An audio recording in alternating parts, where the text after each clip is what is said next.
저는 여러분들과 함께 나의 자아가 아닌 주님을 바라보라 라는 제목으로 하나님의 말씀을 증거하고자 합니다. 그래서 하나님의 말씀이 선포될 때 예수님의 크신 은혜를 받으시기를 주님의 이름으로 기도드립니다.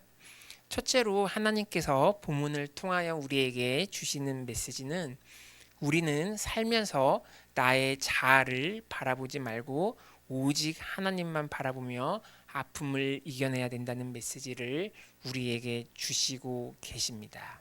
그래서 우리는 살면서 예상치 못한 고난과 아픔을 겪는 경우가 종종 있습니다. 그래서 예를 들면 내가 살면서 예수님을 믿으며 선을 행하였는데 도리어 악을 당하는 경우가 있고 또 내가 감당하기 힘든 시련과 고통을 원치 않게 내가 겪는 경우가 종종 있습니다.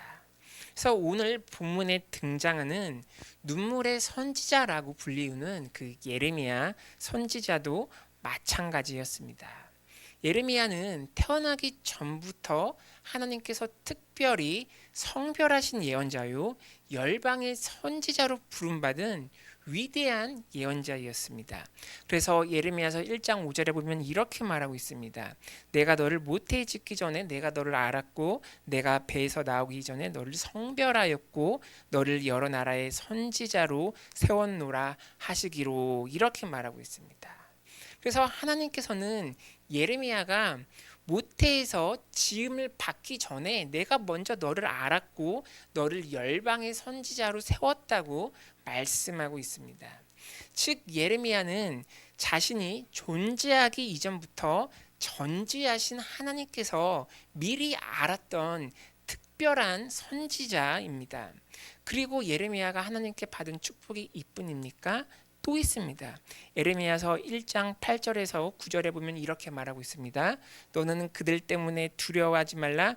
내가 너와 함께하여 너를 구원하리라. 나 여호와의 말이니라 하시고 여호와께서 그의 손을 내밀어 내 입에 대시며 여호와께서 내게 이르시되 보라 내가 내 말을 내 입에 두었노라. 이렇게 말씀하고 있습니다. 그래서 하나님께서 예레미야에게 내가 너와 함께 할 것이고 내가 너를 구원하겠다고 말씀하십니다. 그리고 더 놀라운 것은 하나님께서 직접 나타나셔서 하나님의 손을 예레미야의 입에 터치하시면서 하나님의 말을 예레미야의 입에 두었습니다. 이것은 어마어마한 체험입니다. 그래서 예레미야는 하나님의 얼굴은 보지 못하였지만 거룩하신 하나님의 손을 보았고 하나님의 손의 만지심을 체험한 인물입니다. 그래서 이렇게 천지를 지으시고 전능하신 하나님의 터치하심을 경험한 예레미야는 이제 마음속에 모든 두려움이 사라지고 담대함이 임했을 것입니다. 그래서 예레미야는 하나님께서 자신에게 신탁하신 하나님의 말씀을 담대하게 선포합니다. 그래서 하나님께서 예레미야에게 신탁하신 말씀을 요약하면 다음과 같습니다. 그래서 하나님께서 말씀하시길 이스라엘 백성은 너희의 죄로 인하여 심판을 받아 이방 나라의 포로로 끌려가게 될 것이다. 그런데 거기서 살아남으려면 회개하고 나에게 돌아오라는 메시지였습니다. 그리하여 예레미야는 이스라엘 백성을 향하여 하나님께서 자신의 입에 담아주시는 메시지를 담대하게 선포했습니다. 그런데 이게 웬일입니까? 예레미야를 통하여 선포된 하나님의 말씀을 들은 이스라엘 지도자와 백성들은 회개하기는커녕 예레미야를 핍박합니다. 즉 예레미야가 하나님의 보호하심을 받기는커녕 사람들로부터 조롱을 당합니다. 심지어 예레미야는 이스라엘 지도자로부터 미움을 사서 감옥에 갇히고 온갖 멸시와 천대와 조롱을 당합니다. 이때 예레미야의 심정은 정말 억울하고 막막하고 괴롭고 낙담되었을 것입니다. 왜냐하면 예레미야가 하나님께 순종하여서 하나님께서 선포하라는 메시지를 선포했더니 하나님의 보호하심은커녕 다른 사람들로부터 핍박과 멸시를 당하니 예레미야의 심정이 얼마나 괴로웠겠습니까? 이때 예레미야는 솔직하게 자신의 심정을 하나님께 기도로 아뢰입니다. 그래도 이러한 상황 속에서 예레미야가 잘한 점은 자신의 괴로운 심정, 아픈 심정을 하나님께 솔직하게 아뢰며 기도를 했다는 것입니다. 사랑하는 여러분, 세상을 살면서 경험하는 아픔과 슬픔과 고통이 있으십니까? 있으시면 절망하지 마시고 나의 모든 상황과 심정을 알고 계시는 하나님께 예레미야처럼 일단 기도로 아뢰시기 바랍니다. 그래서 전능하시고 선하신 하나님께 기도하는 것이 문제 해결의 출발점이고 하나님의 또 다른 만지심과 교정하심을 받을 수 있는 기회이기 때문입니다. 그리고 우리가 기도를 하면 반드시 하나님의 응답이 있기 때문에 우리는 하나님께 기도를 해야 합니다. 그래서 오늘 본문에서도 하나님께서 예레미야의 탄원하는 기도를 무시하지 않으시고 응답을 해주십니다. 그래서 하나님께서 예레미야에게 주시는 응답의 결론이 오늘 뒷구절에 나와 있는데 미리 요약해서 말하면 예레미야야, 너의 기도가 틀렸다. 더욱 나를 신실하게 믿으며 나의 약속을 끝까지 신뢰하라 입니다. 그래서 오늘 우리는 예레미야의 기도가 어디서 잘못되었는지 한번 살펴보기 원합니다. 그래서 본문 구절 한번 다 같이 읽어보시겠습니다. 예레미야서 15장 15절입니다. 여호와께서 주께서 아시오니 원하건대 나를 박해하는 자에게 보복하시고 주의 오래 참으심으로 말미암아 나로 멸망하지 아니하게 하옵시며 주를 위하여 내가 부끄러움 당한 줄을 아시옵소서. 이렇게 기도하고 있습니다. 그래서 예레미야의 기도의 중심에는 하나님의 마음이 없었습니다. 그 대신 예레미야의 기도에는 자신의 자아에 집중되어 있습니다. 그래서 예레미야는 하나님께 기도하기를 나를 박해하는 자에게 하나님의 보복과 심판이 임하게 하시고 나를 멸망하지 않게 해달라고 기도하고 있습니다. 또 예레미야는 내가 하나님 때문에 수치와 부끄러움을 당하였는데 이러한 사실을 하나님께서도 제발 알아달라고 기도하고 있습니다. 즉 예레미야의 기도의 중심에는 하나님의 마음이 아니라 자신의 자아가 깊숙이 자리 잡고 있었습니다. 그래서 위 구절을 살펴보면 나라는 단어, I라는 단어가 4번이나 나오고 있습니다. 즉 예레미야의 기도에는 자신의 내적인 자아가 죽지 않고 살아 있었습니다. 예레미야는 자신이 위대한 열방의 선지자로 부름을 받았고 자신이 하나님의 말씀에 순종하여 하나님의 메시지를 전했으니까 이제 자신이 여러 사람들로부터 높임을 받고 하나님의 축복을 내가 그 즉시 받을 줄 알았습니다. 그러나 결과는 정반대였습니다. 사람들이 자신을 핍박하고 박해하고 자신이 정말 죽을 위기에 처했습니다. 그래서 예레미야는 하나님께서 나를 박해하는 다른 사람을 심판해 주시고 하나님께서 자신의 수고를 알아달라고 기도하고 있습니다. 이처럼 예레미야의 기도의 초점은 하나님의 마음이 아니라 철저하게 자신의 자아에 맞추어져 있었습니다. 그리고 하나님께 드리는 기도가 하나님의 마음이 아닌 우리의 자아나 또 자신의 손해나 이익에 맞춰질 때 우리는 더 나아가 하나님을 원망하기도 합니다. 그래서 다음 구절에 보면 예레미야는 하나님을 원망하면서 이렇게 기도합니다. 어떻게 원망합니까? 한번 다 같이 보겠습니다. 시작. 내가 기뻐하는 자의 모임 가운데 앉지 아니하며 즐거워하지도 아니하고 주의 손에 붙들려 홀로 앉아 싸우니 이는 주께서 분노로 내게 채우셨음입니다. 나의 고통이 계속하며 상처가 중하여 낫지 아니함은 어찌 됨이니까 주께서는 내게 대하여 물이 말라서 속이는 시내 같으시니까 이렇게 말하고 있습니다. 그래서 예레미야는 자신이 주님의 손에 붙들려서 내가 고립되었고 주님께서 자신에게 즐거움이 아닌 분노로 화로 채웠다고 하나님을 원망합니다. 그리고 하나님께서 자신의 고통과 상처를 치료해 주시지 아니한다고 말하며 마치 주님께서는 물이 말라버린 속이는 시내 같다고 하나님을 원망합니다. 즉 하나님께서 자신을 속였다고 말하며 하나님을 철저하게 원망하고 있습니다. 이처럼 우리의 영적인 시선을 나의 자신에 맞추면 우리가 사탄에게 속아 하나님을 원망하는 자리에까지 나아가게 되어 있습니다. 어쩌면 에레미야의 이러한 모습이 우리의 모습과 다를 바 없는 것 같습니다.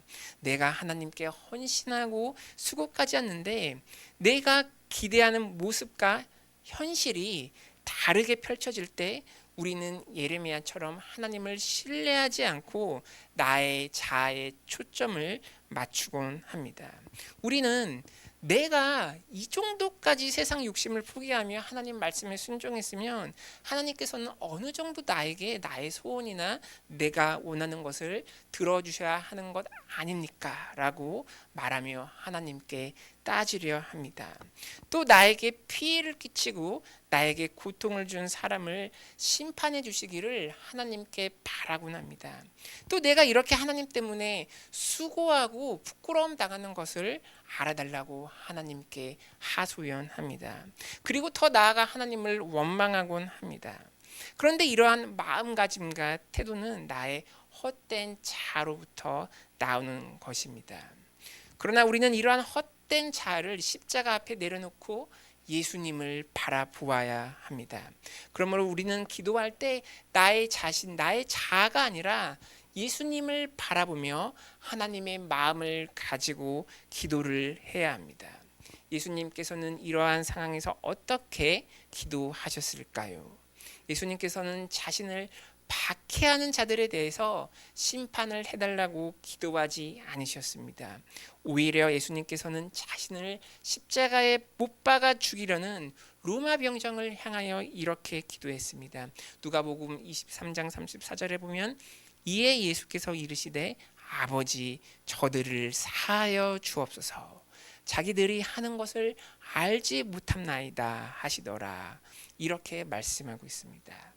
그래서 예수님께서는 자신을 해하려는 원수의 심판을 바라기보다는 저들을 불쌍히 여기며 용서해 달라고 하나님께 기도하셨습니다. 그리고 예수님께서는 자신이 죽어가는 상황에서 예레미야처럼 나의 목숨을 살려주시어 멸망치 않게 해달라고 기도하지 않으셨습니다. 오히려 예수님께서는 담대하게 자신이 많은 사람을 위하여 갈보리 십자가에서 당당하게 죽겠다고 말씀하셨습니다. 마태복음 20장 28절에 보면 이렇게 말씀하고 있습니다. 인자가 온 곳은 섬김을 받으려 함이 아니라 도리어 섬기려 하고 자기 목숨을 많은 사람의 대속물로 주려 함이니라 이렇게 말하고 있습니다. 그래서 예수님께서는 자신이 대속물이 되어서 내가 죽어야 다른 사람을 살릴 수 있다고 하시면서 자신의 목숨을 십자가에서 희생하셨습니다.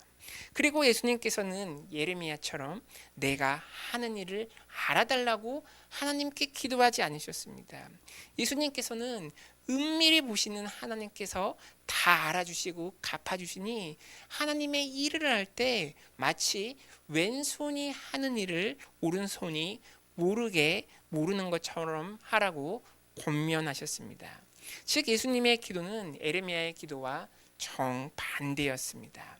아직 그 미성숙한 예레미야는 자신의 기도의 초점을 자신의 자아에 자신의 목숨에 맞추었습니다. 그러나 하나님의 본체시요 하나님의 아들이신 예수 그리스도께서는 자신의 기도를 자신의 자아에 맞추지 않으시고 오직 하나님만을 바라보며 하나님의 마음에 맞추었습니다. 우리는 이러한 예수님의 기도를 본받아 하나님을 신실하게 신뢰하며 하나님의 마음을 가져야 하는 것입니다. 그리고 앞에서 살펴본 바와 같이 기도가 나의 자아에 맞추어져 있으면 하나님을 마치 물이 말라버린 속이는 시내라고 원망하게 되지만, 우리의 기도가 나의 자아가 아닌 하나님을 바라보면 우리의 영혼의 생수의 강을 공급하시는 하나님을 찬양하게 되는 것입니다. 그리고 실제로 나를 치료해 주시고 나를 고쳐 주시고 내 영혼의 생명수를 공급하시는 하나님의 기적을 경험하게 되는 것입니다. 그래서 시편 기자는 다음과 같이 말하고 있습니다. 시편 1편 3절에 보면 그는 시냇가에 심은 나무가 철을 따라 열매를 맺으며 그 잎사귀가 마르지 아니함 같으니 그가 하는 모든 일이 다 형통하리로다, 이렇게 말하고 있습니다. 그래서 하나님을 원망하지 않고 하나님을 신실하게 믿는 사람은 하나님께서 그의 영혼에 마르지 아니하는 시내처럼 역사하셔서 우리의 영혼에 생수의 강을 공급하시는 것입니다.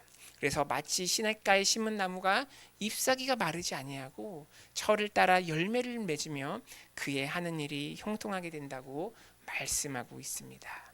사랑하는 여러분, 지금 예상치 못한 어려움과 슬픔, 아픔, 육체의 질병으로 고난의 터널을 통과하고 계십니까?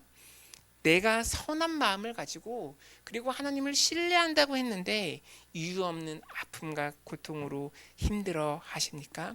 이때 하나님을 스스로 판단하지 마시고 나의 거짓되고 헛된 자아를 바라보시지 마시기 바랍니다. 하나님을 원망하지 마시고 눈을 들어 갈보리 십자가에 달리신 예수님을 바라보시기 바랍니다. 그래서 십자가에 달리신 예수님을 바라보며 하나님의 마음을 가지시기 바랍니다. 선하시고 좋으신 하나님께서는 우리가 남들에게 말하지 못한 그 아픔과 슬픔과 고통을 다 아시고 이해하십니다. 우리가 하나님을 신실하게 믿고 바라볼 때 우리의 마음에 하나님께서 주시는 생명수가 흐르게 되고 하나님이 주시는 평안과 치료가 임하게 될 것입니다. 그래서 우리의 자아가 아닌 주님을 바라보아 하나님의 마음을 가지고 기도하시어 하나님의 마음을 가지시는 여러분, 그리고 하나님의 기적을 체험하시는 여러분이 되시기를 기도드립니다. 둘째로, 하나님께서 본문을 통하여 우리에게 주시는 메시지는 우리는 사탄의 거짓에 속지 말고 선하신 하나님을 끝까지 신뢰해야 합니다. 앞에서 에레미야가 자신의 아픔과 슬픔을 가지고 하나님께 기도하는 태도는 정말로 좋은 것이지만 에레미야의 기도가 지나치게 자신의 자아에만 집중되어 있어서 잘못되어 있음을 살펴보았습니다. 하나님께서도 에레미야의 기도를 듣고 응답하시길 에레미야에게 너의 신실하지 못함을 회개하고 온전히 자신에게 돌아오라고 촉구하십니다. 그래서 에레미야서 15장 19절 다음 구절 한번 다 같이 읽어보시겠습니다. 시작. 여호와께서 이와 같이 내 앞에 세울 것이며 내가 만일 헛된 것을 버리고 귀한 것을 말한다면 너는 나의 입이 될 것이라. 그들은 내게로 돌아오려니와 너는 그들에게로 돌아가지 말지니라. 이렇게 말하고 있습니다. 그래서 하나님께서는 예레미야의 기도를 듣고 너가 온전히 나를 신뢰하지 못하고 있음을 지적하고 계십니다. 그래서 하나님께서는 예레미야에게 아직 너의 자아에 남아있는 헛된 것을 다 버리고 나에게 온전히 돌아오라고 말씀하고 있습니다. 그럴 때 너의 고통과 상처가 치유되고 너는 다시 회복되어 나의 입이 될 것이라고 하나님께서는 말씀하고 있습니다. 그리고 하나님께서는 에레미야를 향하여서 사탄에게 속아 세상으로 다시 돌아가지 말고 나를 의지하여 세상이 너에게 돌아오도록 하게 하라고 권면하고 계십니다. 우리도 이 말씀을 귀감 삼아서 세상의 헛된 것들을 버리고 하나님께 돌아가야 합니다. 그리고 우리는 하나님을 온전히 신뢰하지 못했음을 하나님께 회개해야 합니다. 우리가 하나님께 돌아갈 때 우리는 다시 회복될 수 있고 하나님의 존귀한 자녀가 될 수 있는 것입니다. 그런데 마귀 사탄은 자꾸 거짓으로 우리를 유혹하며 하나님과 우리를 분리시킵니다. 마귀 사탄은 우리 마음속에 거짓을 넣어줍니다. 사탄은 인류의 조상인 아담과 하와를 유혹할 때도 너희들이 하나님이 먹지 말라는 선악과를 따먹어야지 너희도 전능하신 하나님처럼 될 수 있다고 말하며 거짓으로 인류를 유혹하여 인류를 타락하게 만들었습니다. 이처럼 거짓의 아비 사탄은 세상의 부귀영화가 영원하지도 않은데 영원한 것처럼 속여서 그것에만 집착하도록 하여서 결국 우리가 하나님을 믿지 못하게 합니다. 예수님께서도 사탄에 대해서 이렇게 언급하십니다. 요한복음 8장 44절 후반절에 보면 그는 처음부터 살인한 자요 진리가 그 속에 없으므로 진리에 서지 못하고 거짓을 말할 때마다 제 것으로 말하나니 이는 그가 거짓말쟁이요 거짓의 아비가 되었음이라 이렇게 말하고 있습니다. 그래서 사탄은 이처럼 그 안에 진리가 없으므로 거짓말만 하고 거짓의 아비입니다. 오늘 본문에서도 알 수 있는 것처럼 사탄이 자주 하는 거짓말이 무엇입니까? 사탄은 우리에게 삶의 과정에서 일어나는 작은 고난만을 바라보도록 해서 아직 끝이 아닌데도 그것이 끝인 것처럼 속이는 것입니다. 사탄은 에레미야로 하여금 이러한 거짓에 속게 하였습니다. 그래서 에레미야는 자신이 하나님의 말씀을 선포하면서 일어나는 그 아픔과 고난에만 집중하도록 만들어서 고난 중에 함께 하시는 하나님을 바라보지 못하게 하였습니다. 그래서 나한테 발생하는 아픔과 고난이 마치 삶의 끝인 것처럼 착각하게 만듭니다. 즉 사탄은 우리로 하여금 삶의 중간의 과정을 삶의 마지막으로 착각하게 만들어 하나님을 인식하지 못하게 하고 하나님을 떠나게 합니다. 그러나 하나님은 말씀하십니다. 우리에게 발생하는 고난과 아픔과 슬픔으로 인하여서 너의 삶의 끝이 아니라고 하나님께서는 우리에게 말씀하십니다. 하나님께서는 그거는 삶의 과정에서 잠시 일어나서 스쳐 지나가는 것이고 너에게 예비한 더 좋은 것은 아직 오지 않았다고 우리에게 말씀하십니다. 그리고 하나님께서는 나에게 신실하게 돌아오라고 말씀하십니다. 그래서 우리가 하나님께 돌아갈 때 하나님의 구원이 임하여서 하나님의 보호하심이 임하게 되는 것입니다. 그리고 신실하신 하나님께서는 우리가 결국 천국 가는 그 순간까지 우리를 보호해 주시겠다고 약속하십니다. 본문 말씀 보겠습니다. 한번 다 같이 읽어보시겠습니다. 시작. 내가 너로 이 백성 앞에 견고한 놋선벽이 되게 하리니 그들이 너를 칠지라도 이기지 못할 것은 내가 너와 함께하여 너를 구하여 건짐이라 여호와의 말씀이니라. 내가 너를 악한 자의 손에서 건지며 무서운 자의 손에서 이렇게 말하고 있습니다. 그래서 하나님께서는 예레미야에게 너와 함께 하겠다고 너로 하여금 견고한 놋 성벽이 되게 하여 너를 구원하겠다고 말씀하십니다. 실제로 예레미야는 이 말씀을 듣고 힘을 얻어서 하나님께 돌아가서 하나님을 신실하게 믿으며 죽을 때까지 주의 일을 끝까지 하였습니다. 동일하신 하나님께서는 오늘 우리에게도 똑같이 말씀하고 계십니다. 우리가 하나님께 돌아와서 하나님을 끝까지 믿으면 우리로 우리의 영혼이 견고한 노성벽이 되게 하여 사탄이 우리를 칠지라도 절대 우리를 이기지 못한다고 말씀하고 계십니다. 그리고 하나님께서 끝까지 우리와 함께 하시며 우리를 도와주시고 우리를 구원하시고 우리를 건지신다고 말씀하고 있습니다. 특히 여기에 본문 말씀을 보면 악한 자의 손, 무서운 자의 손에서 구원한다고 말씀하고 있습니다. 여기서 악한 자의 손, 그 무서운 자의 손은 우리의 영혼을 올무로 빠뜨리고 우리가 죽을 때 우리의 영혼을 지옥불로 데려가 멸망시키려는 마귀 사탄을 상징합니다. 그러나 우리가 예수님을 믿으면 예수 그리스도의 십자가의 보혈의 능력이 마귀의 세력을 무장해제시켰기 때문에 예수 그리스도의 보혈의 능력이 우리의 영혼으로 하여금 견고한 노성벽이 되게 하십니다. 그 결과 사탄이 절대 우리의 영혼을 데려가지 못합니다. 또 우리가 예수님을 믿으면 사탄이 우리를 하나님께 참소조차 못합니다. 그래서 로마서 8장 33절에서 34절은 이렇게 말씀하고 있습니다.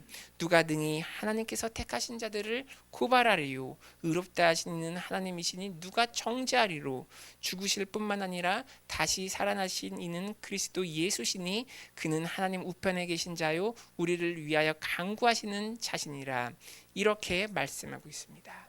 사랑하는 여러분, 우리가 예수님을 믿으면 사탄이 우리를 고발하지 못하고 우리를 정죄하지 못합니다.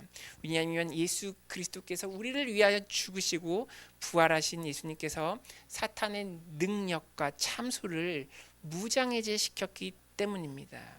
그리고 우리의 영혼은 나를 위하여 돌아가신 예수님 때문에 이 말씀처럼 안전한 것입니다. 견고한 노선벽이 되기 때문입니다. 사랑하는 여러분, 예수님을 의지하시어 사탄의 거짓과 참소를 물리치시고 우리와 끝까지 함께 하시는 하나님을 신뢰하시기 바랍니다. 그리하여 사탄의 거짓에 속지 마시고 하나님께 돌아가시어 하나님께서 우리에게 선물로 주시는 구원과 영혼의 아름다운 열매를 맺으시는 여러분이 되시기를 간절히 기도드립니다. 말씀을 맺겠습니다.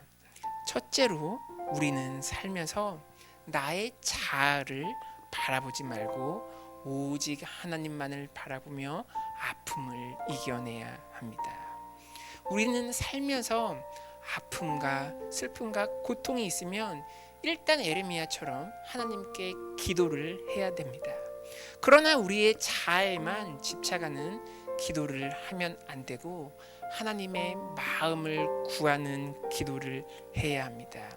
그리하여 남을 심판해 달라는 기도보다는 예수님처럼 남을 불쌍히 여기요 용서해 달라는 기도를 해야 하고 또 나의 목숨만을 보존해 달라는 그 기도보다는 내가 예수님처럼 다른 사람을 위하여 희생하겠다는 기도를 해야 합니다.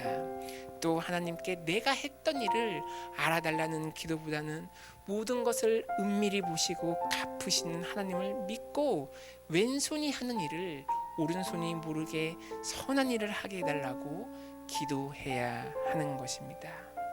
그런데 나의 자아에만 집착하는 기도를 하면 우리가 예레미야처럼 하나님을 물이 말라 속이는 시내라고 부르며 하나님을 원망하게 됩니다. 그러나 우리가 하나님의 마음을 가지는 기도를 하면 나의 영혼에 하나님께서 부어주시는 생명수, 생명의 강, 생명의 시냇가가 흐르게 됩니다. 그리하여 나의 자아가 아닌 하나님만을 바라보시어 고난을 이겨내시는 여러분이 되시기를 기도드립니다. 둘째로 우리는 사탄의 거짓에 속지 말고 하나님을 끝까지 신뢰해야 합니다. 사탄은 우리로 하여금 거짓과 헛된 것으로 하나님을 원망하게 하고 세상의 쾌락을 즐기라고 유혹합니다. 그러나 하나님께서는 헛된 것을 버리고 나에게 돌아오라고, 그러면 다시 우리의 상처와 아픔을 고쳐주시고 다시 하나님의 자녀로 회복시켜 주겠다고 말씀하십니다. 특히 사탄은 우리 인생의 중간 과정에서 일어나는 고난이 인생의 마지막인 것처럼 속여서 모든 것을 포기하게 하고 하나님을 떠나게 합니다. 그러나 하나님께서는 그 고난이 끝이 아니다, 장래에 더 풍성한 소망을 주겠다고 말씀하십니다. 그리고 예수님을 믿고 하나님을 끝까지 신뢰하는 자에게 하나님께서는 우리의 영혼을 노선벽같이 경고해 주시겠다고 약속하셨습니다. 사랑하는 여러분, 어떠한 상황 속에서도 하나님을 신뢰하시고 예수님을 끝까지 믿으시어 하나님의 구원과 보호하심을 체험하시는 여러분이 되시기를 간절히 기도드립니다.